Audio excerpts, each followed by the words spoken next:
I have a beautiful message.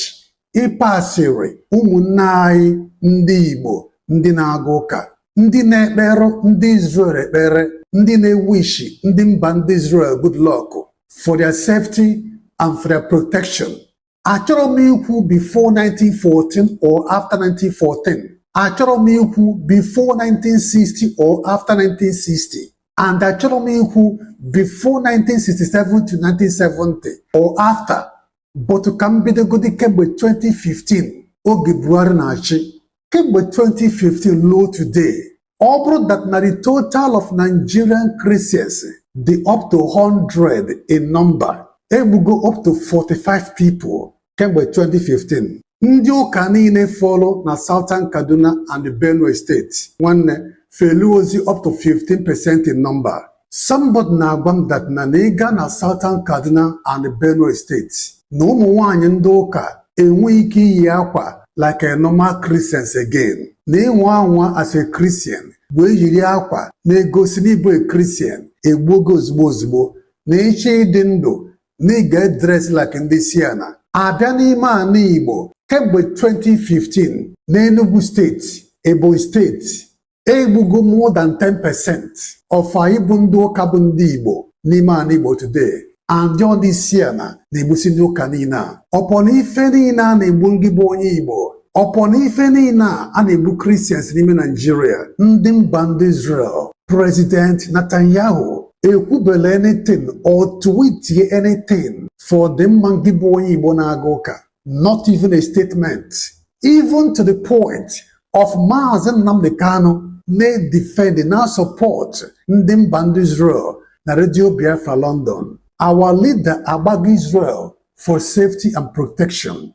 Ndị na-achị mba ndị Israel achụpịa n'obodo fa ma banụkwa ya ịbata obodo fa ọzọ forever and ever. Ndị mba ndị Israel gbalụgo nkịtị gbakụdoghị azụ because fafụlụ idizavụlụ enye enyemaka from them.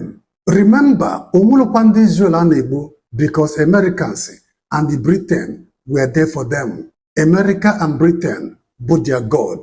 But ngị bụ onye Igbo na-aga ụka biri ime forest bi n'obodo a jụrụ ajụ with the empty stomach, agụụ na-agụkwa gị onwere ife ị nwere.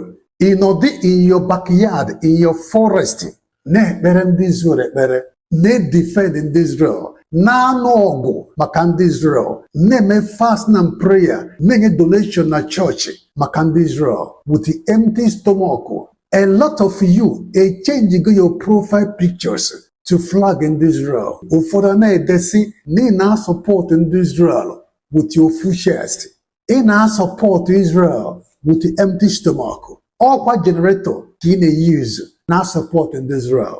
But ngịnwa a na-persecute, a na-egbu, agụụ na-egbu gị, fabụ ndị Israel ndị federe na mma a na-ajụga maka gịnwa. Now, zama ajụjụ a na-ajụ unu ndị Igbo na-aga ụka na support ndị Israel. How can somebody like you, the miserable, be in a forest, get now support to somebody not in urban city? Can you kwagi ọzọ onye Igbo na-aga ụka na support ndị Israel? If you to go ebe adaka enwe na-defend, na-support, or na-anụ ọgụ because of lion, a lion, tiger, even all the very strong, they can defend themselves and they can fight for themselves. Found with every arsenal, every capacity, it defend the wefa in the forest. And the Adakenwe, also demba, aputa, in the same that forest, na nogo, ne defend this lion, this tiger, in the battlefield. One name, if you took such thing before, if he defend, na support, even na nogo, because of them band Israel, all no duka, ebe adaka enwe nwoke na anụ ọgụ na-defend lion and tiger in the battlefield inside the forest. I nwere strength. I nweghị anybody na-protect gị. I dị vulnerable, miserable, and confused. I na-defend this giant in the battlefield. This is exactly the definition of ife ị na-eme nwa onye Igbo. Ụmụnne m ndị Igbo na-aga ụka. It is an error that no be at 40 can be a boy. It is an error that at this point in time, that na gị bụ onye Igbo na-aga ụka achọrọ inwe sense, achọrọ ibu ụlọ for yourself and for the future generation. Grow up, my people na-aga ụka. Do not be a boy forever, because you'll be one day supposed to be a boy. At a point in time, Obi should be a man.